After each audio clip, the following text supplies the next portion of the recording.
Kung paano tayo makakapag-earn ng points dito kay Omnera.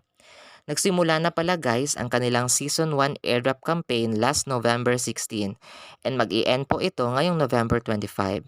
This is not just an ordinary project guys, since Omnera aims to become the first private crypto card in the world and they plan to build their project on Base blockchain, which is really good.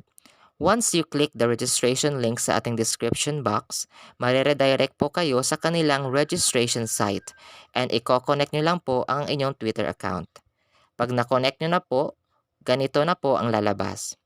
Dito sa overview section, makikita nyo ang inyong points na na-earn, number of tasks na natapos nyo, and yung ranking nyo.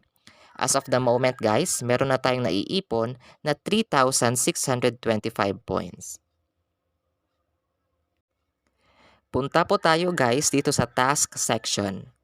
Dito sa task section, makikita nyo ang mga available missions na pwede nyong gawin to earn points, like liking their tweet post and also daily check-in. Ganon lang po kadali guys. Huwag nyo pong palampasin itong si Omnera. Ilalagay po natin sa description box ang link ni Omnera. That's it for our video guys. Please support my channel by liking the video and click the subscribe button para updated po kayo for more extra income videos na i-upload po natin. Magandang araw po sa inyong lahat.